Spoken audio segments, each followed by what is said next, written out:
regular na araw dito sa shop. Kakatapos lang ng plan. Tuyo na rin yung kalsada. So bukas meron tayong short ride and camp kasama ang mga tropa. At si Timmy ang gagamitin natin. Pero bago yun, may mga minor tayong gagawin sa kanya. Tulad nito, yung preno niya lubog na lubog. Nilagyan ko kasi ng brake fluid na .5, yung mga colored na kagaya nito. Eh parang ayaw niya. Mas maganda kasi pag yung lever mo konting piga mo pa lang kung may preno na, diba? Ito lubog na lubog. Kahit anong bleed ang gawin mo, bumabalik siya sa ganun. Tapos medyo garal-gal na rin. So mag-change oil tayo.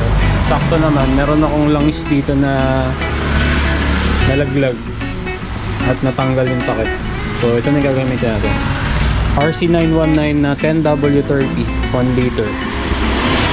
Try natin kay Team. Although hindi pa naman siya due ng change oil, kaso medyo garal-gal na rin naman yung tunog niya. Kaya change oil na rin natin bago ang ride kinabukasan. And then lastly, papalit tayo ng brake shoe. Pero mamaya na yon sa bahay kasi wala tong center stand at yung paddock stand natin ay nasa bahay. Ngayon nga nakasandal lang siya sa gutter para pag nag-bleed ako hindi tatapon yung brake fluid sa brake fluid reservoir. So asikasuhin muna natin to.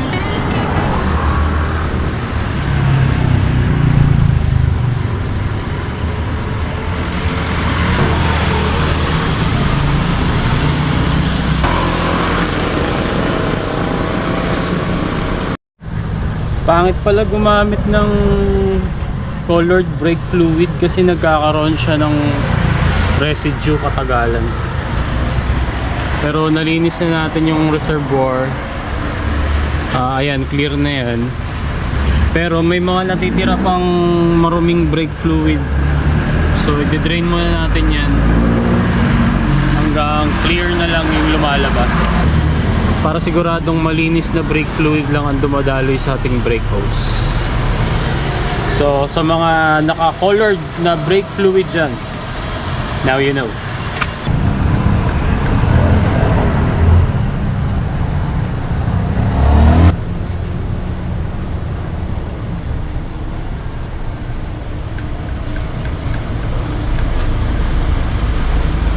Ito yung kulay ng brake fluid. Ayan. Actually medyo pumuputi na siya. Yan pala yung hack na ginawa ko. Nilagyan ko ng ipet at gas hose para masahod yung brake fluid at hindi mapunta sa rim. Kasi nakakasira ng pintura yan. Pati pala dun sa, sa caliper. So ganyan ang pwede nyong gayahin na life hack.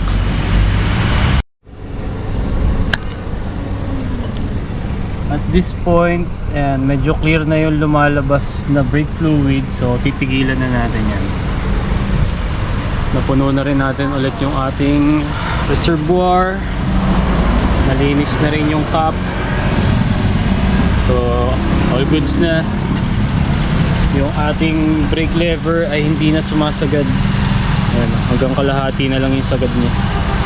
Hindi katulad kanina, talagang tumatama dito sa throttle. Goods na. Basic. Pero hindi na ako gagamit ulit ng colored na brake fluid kasi ayaw ng Racing Boy S3 lever and Brake Master ang ganong brake fluid. Dumi na rin ng langis yun. Kulay itim na.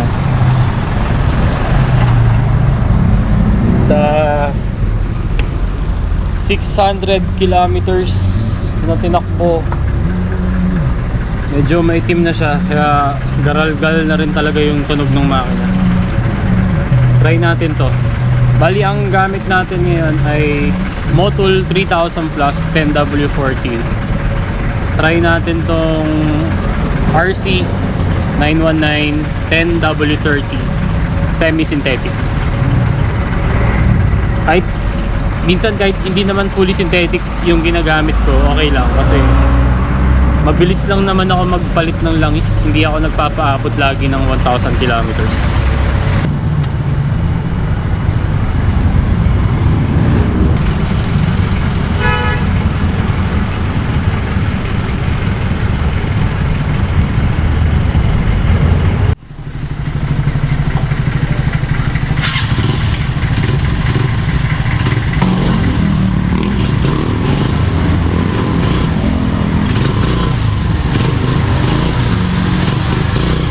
All goods. Preno na lang mamaya. So, ito ang sitwasyon ko ngayon kasama ang 3 kong alaga. So, medyo masikip dito sa aking kunting garahe sa bahay. At kapag lalabas, kailangan precise. Kasi ang liit ng daanan.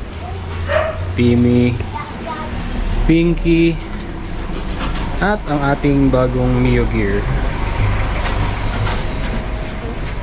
Sabi ko dapat magpapalit pa tayo ng brake shoe ni Timmy, kaso mga tools ko na iwan ko sa shop, kaya in-adjust ko na lang.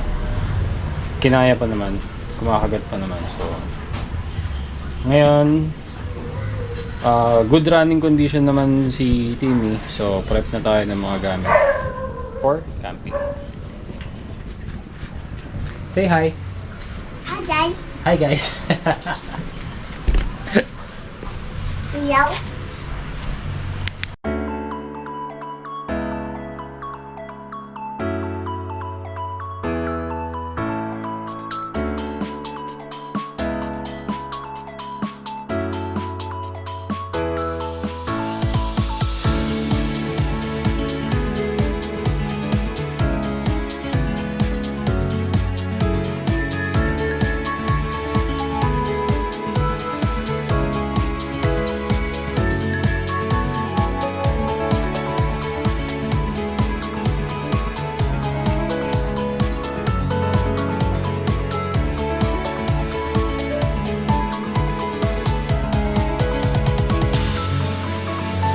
Next episode, babiyahe na tayo papuntang Calatagan, Batangas. Kasama ang mga kaibigan upang magkape sa beach, mag-camping, at mag-bonding. Malayo sa ingay ng syudad at i-appreciate ang ganda ng kalikasan.